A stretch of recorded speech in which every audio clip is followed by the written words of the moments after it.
Los derechos humanos, dijimos ya también la diferencia, cuál es la diferencia entre derechos humanos y derecho internacional humanitario. Los derechos humanos garantizan el ejercicio de derechos y libertades fundamentales y se aplican en todo momento. El derecho internacional humanitario solamente en caso de conflictos armados. Sí, digamos que tienen el mismo objetivo, que es la protección de la vida, la salud y la dignidad de las personas. ¿Qué cubre el derecho internacional humanitario? Cubre dos ámbitos. En primer lugar, la protección de las personas que no participan o que ya no participan en las hostilidades. También establece una serie de restricciones de los medios de guerra, especialmente las armas y los métodos de hacer guerra, como son ciertas tácticas militares. ¿En qué consiste esta protección? Protege a las personas humanas que no forman parte en las hostilidades, por ejemplo, los civiles, el personal médico, el personal religioso. Protege asimismo a las personas que ya no participan en los combates, por ejemplo, los heridos, los enfermos, los náufragos y también los prisioneros de guerra. Hay todo un estatuto del prisionero de guerra que establece condiciones mínimas que deben ser respetadas en relación a los prisioneros de guerra. Entre ellas tienen derecho a que se respete su vida, su integridad física y moral, se beneficien de garantías judiciales, deben ser tratadas con humanidad y está también prohibido matar o herir a un adversario que ya ha depuesto las armas o que esté fuera de combate. Los heridos y los enfermos serán recogidos y asistidos por la parte beligerante en cuyo poder estén. Se respetará al personal médico, también los hospitales, las ambulancias y ciertos edificios que son considerados como patrimonio de la humanidad. También el derecho internacional humanitario regula las condiciones de detención de los prisioneros de guerra, el trato que debe ser dado a los mismos, lo que incluye en particular su mantenimiento, darle alimentos, atención médica y el derecho a corresponder con sus familiares, es decir, que estar comunicado de alguna forma, comunicar por lo menos su carácter de privado de libertad a sus familiares. El derecho internacional humanitario también prevé algunos signos distintivos que se pueden emplear para identificar a las personas, los bienes y los lugares protegidos. Se tratan, por ejemplo, como emblemas de la Cruz Roja, de la Media Luna Roja, así como los signos distintivos de bienes culturales y de la población civil.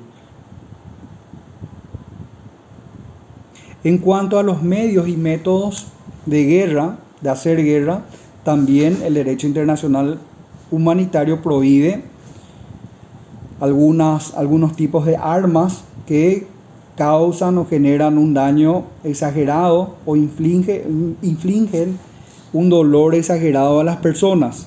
Hay ciertos tipos de armas prohibidas, por ejemplo, las armas bacteriológicas, las balas explosivas, las armas incendiarias, aquellas que causan daños superfluos o sufrimientos innecesarios, causan daños graves y duraderos al medio ambiente.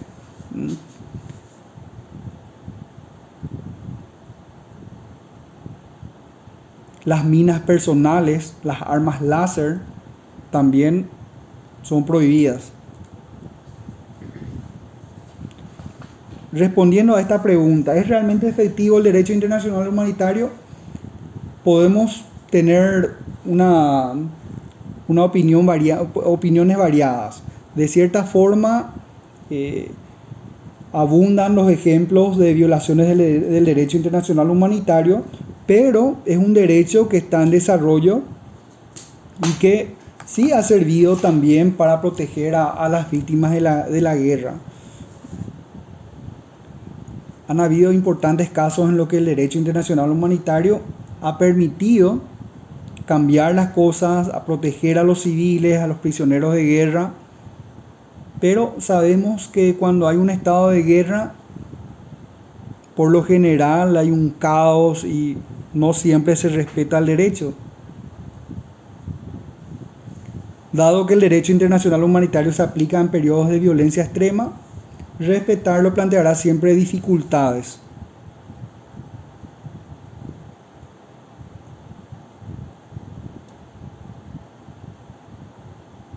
Los estados tienen la obligación de dar a conocer las normas de ese derecho a las respectivas fuerzas armadas y también a sus ciudadanos. Deben prevenir y, si procede, castigar todas las violaciones del derecho internacional humanitario. Es decir, que esta es una obligación particular de los estados en relación al derecho internacional humanitario. Al haber suscrito las convenciones de Ginebra, ya tienen estas obligaciones.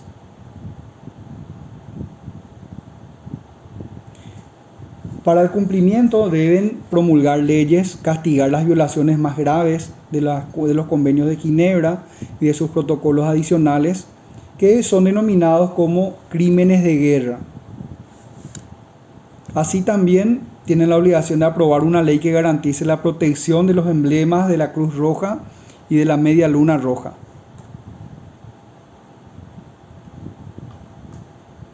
Se han tomado asimismo medidas a nivel internacional.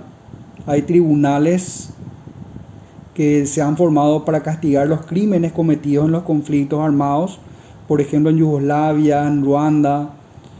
Una Corte Penal Internacional ha sido creada por el Estatuto de Roma, aprobado en el año 1998, justamente para castigar los crímenes de guerra.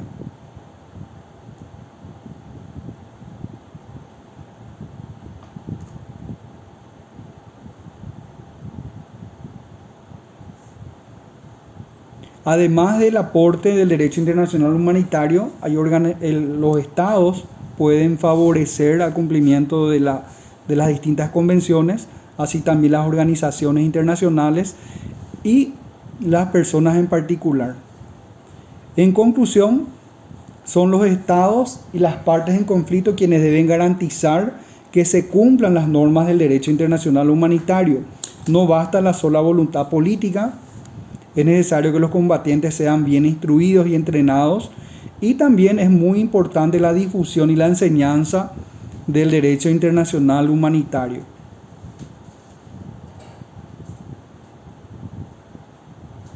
Al derecho internacional humanitario también se le suele llamar derecho de la guerra, derecho de los conflictos armados.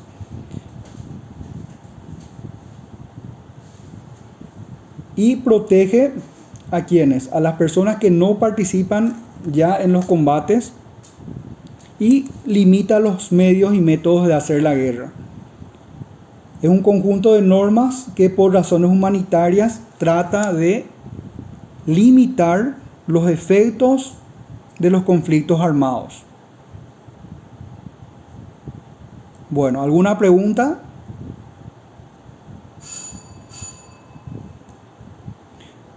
Les dejo un cuestionario con 6 preguntas para que respondan y me envíen al correo. Si hay alguna pregunta que quieran formular, pueden prender por favor sus cámaras. Profe, Sí, la asistencia es lo que no está habilitada, pero no sé si se puede habilitar. voy a habilitar y les voy a habilitar hasta las 9:30, si les parece. ¿Está bien? ¿Está bien? Para mí que ya habilité, ¿verdad? Pero estamos con problemas de conexión. Por eso se corta y de repente vuelve. Sí, Profe, sí. yo ya marqué la asistencia. Ah, bueno, Ya marqué. perfecto. Si alguien tiene problemas me puede escribir al WhatsApp. ¿Está bien? Bueno, profe. ¿Pueden prender conectar sus cámaras, por favor?